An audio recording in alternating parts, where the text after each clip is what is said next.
এগৰাকী দুগৰাকী নহয়, এমাহৰ ভিতৰত নিৰুদ্দেশ 11 গৰাকীকৈ যুৱতী মহিলা। কলৈ গ'ল এইসকল যুৱতী মহিলা?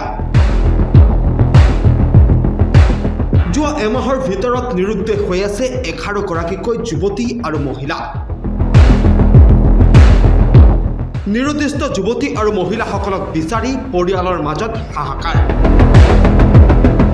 আৰক্ষীয়েও এতিয়ালৈকে সম্ভেদ উলিয়াব পৰা নাই নিৰুদ্দিষ্ট যুৱতী আৰু মহিলাসকলৰ।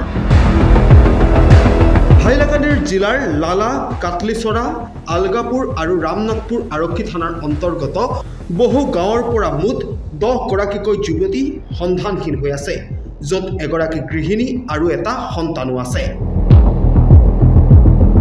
নিৰুদ্দেশ হোৱা মহিলা কেইগৰাকী হৈছে প্ৰমীলা ৰায়, প্ৰিয়ংকা গোৱালা, হাছিনা বেগম বৰভূঞা, নাজমিন চুলতানা লস্কৰ, মধুমিতা দাস, SK পাৰবিন বেগম, সন্ধ্যা দাস, সিদ্দিকা খানম চৌধুৰী, চাইদা বেগম লস্কৰ, খালেদা খাতুন লস্কৰ, লিলি বেগম লস্কৰ আৰু শিশু আক্ৰান আলী লস্কৰ।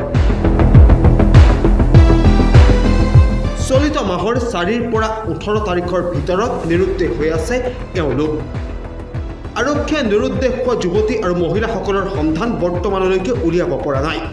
ইফালে হাইলাকান্দি আৰক্ষীয়ে যুৱতীসকলৰ সন্ধান উলিয়াবলৈ ছ'চিয়েল মিডিয়াত পোষ্ট কৰিছে।